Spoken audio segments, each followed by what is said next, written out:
Ndagusuje wowe wahisemo ibaba ku munsi wa none. Niba uri mushya ahangaha kora subscribe kugira ngo ujye ubona ibiganiro byinshi bitandukanye byacu. Njye nitwa Delphine Umuhoza. Hanyuma uyu munsi ndaganira n'abasore by'umwihariko aho ngiye kugaruka ku gutibiro kwabo. Akenshi iyo nkunze kuvuga ku bijyanye no gutibiro usanga nibanda ku bakobwa n'abadamu muri rusange, ariko n'abasore nabo barastrugglinga ku gutibiro, kandi uburyo umubiri w'abagabo utibiro bitandukanye nuko umubiri w'abagore utibiro. Niyo mpamvu uyu munsi ndi bugaruke ku biryo bitandukanye umusore wifuza gutibiro yakoresha kugira ngo bibashe kugenda burundu, ntazongere na rimwe guhangayika kubera ko yibaza ngo ese ngomba kurya iki, kuko abasore burya bakenera n'imbaraga nyinshi, bakenera energy nyinshi, bisobanuye ko bakenera no kurya cyane kuturusha ugereranyije n'abandi.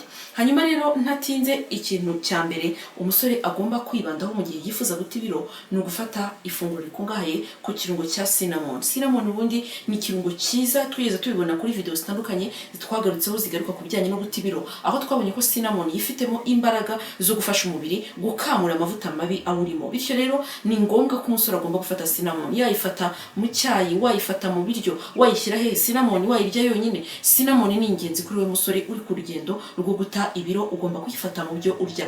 Ikintu cya kabiri ugomba kwihatira kurya mu gihe wifuza gutibiro, niba uri umugabo uri kutwumva muri aka kanya, ugomba gufata imbuto zo mu bwoko bwa oats. Oats ubundi abantu bafata porridge ubwo barabyumva, turiya tuntu two bakoresha porridge nitwo bita oats. Ziriya rero ubundi ziza mu moko atandukanye, hari ziba ziseye cyane, hari ziringaniye, hari n'izindi ubona rwose zijya kuba nk'imbuto n'ubundi uko babazizanye mbere yuko basa nk'abazisekura.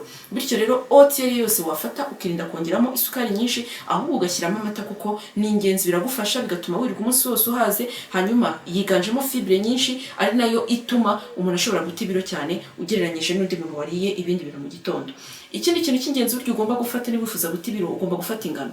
Ingano aho ziva zikagera zigira umumaro munini cyane mu mubiri wa muntu, ariko aha hari abasore bajya babiconfusinga akavuga ngo n'inzoga zikozemo ingano. Ingano zikozwe mu nzoga n'iziriya za berry n'ubundi, ariko ntabwo uzifashe zonyine kuko mu nzoga barimo n'ibindi byinshi. Niba wifuza gutibiro rero ugomba gufata ifunguro rikungahaye ku ngano. Ingano zishobora kuzitogusa, hari abazi kuzitogusa aho bateka umuceri, ushobora kuzirya muri salade, ushobora kuzikaranga n'ibindi byinshi bitandukanye. Ushobora no kunywa igikoma nta icyo bitwaye muri mu rugendo rwo gutibiro, ariko wirinde gufata ibinyasukari byinshi, ahubwo wifatire izi ngano zonyine biragufasha. Wanarya n'umutsima w'ingano kandi nawo waba ari mwiza, dore ko ari ni ibyo kurya byiza ku Banyarwanda. Hari izindi mbuto zo mu bundi bwoko bwitwa quinoa. Izi mbuto ubundi akenshi zikoze kuboneka mu supermarket, ariko umuntu wese uzi neza ko afite ubushobozi akaba yifuza gutibira mu buryo bwihuse, quinoa ni imbuto nziza cyane kuko ushobora kuzishyira no muri salade ukazirya ari mbisi. Zikungahaye kuri antioxidants, zifitemo imbaraga zo gusohora amavuta mabi mu mubiri wacu. Bityo rero nawe niba wifuza gutibiro, gerageza ibishoboka byose izi mbuto ntizikabure mu rugo iwawe. Uratwumva kandi ukeneye gutibiro, ihutire kuri supermarket ikwegereye ugure izi mbuto za quinoa. Hanyuma tukivuga ku bwoko bw'imbuto, reka tujye ku bwoko bw'ubunyobwa bwitwa almond. Almond ni imbuto nziza cyane, ni ubunyobwa bwiza. Icyambere cyo bwifitemo proteine. Proteine kandi twabonye ko ari ingenzi ku muntu wese wifuza gutibiro, kuko icyambere cyo ituma wumva uhaze, icya kabiri gatuma wowe uhora wumva ushaka ikintu cyatuma nyine ureka guhaga kuko uhora uhaze.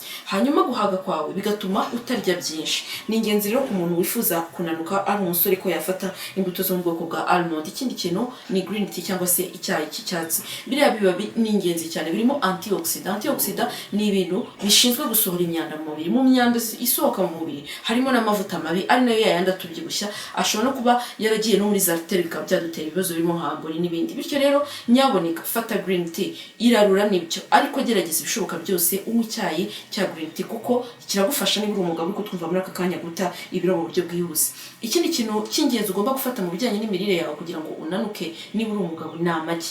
Amagi buriya nayo ni ya source ya proteine. Amagi aguha imbaraga, amagi atuma wirirwa umunsi wose umeze neza, amagi asohora imyanda mu mubiri. Wa mugabo utwumva ihate amagi, kuko amagi ni ingenzi kandi azagufasha mu byo ukora, ndetse azatuma na bya biro byawe bishira vuba ugereranyije n'abandi, kuko amagi agizwe na proteine kugeza kuri 90%.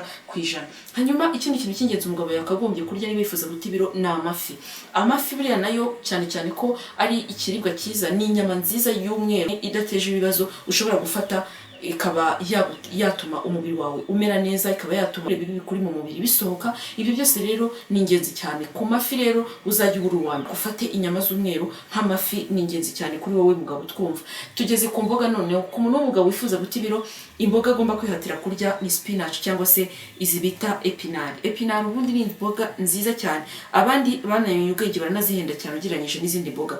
Kandi epinari nawe ubwawe ushobora kuzitera mu rugo. Epinari ntabwo bigusaba kuba ufite umurima, ushobora gukoresha ikintu cya plastique kiri aho ugashyiramo igitaka, epinari zamera. Epinari ushobora kuzifata muri potage, ushobora kuziteka mu bishyimbo, ushobora kuzifatanya n'ibindi ugakora ibindi byinshi bitandukanye. Epinari ushobora kuzifata no muri salade. Sinzi impamvu rero niba uri umugabo ukaba utarya epinari, ihutire kuzifata kuko ni ingenzi.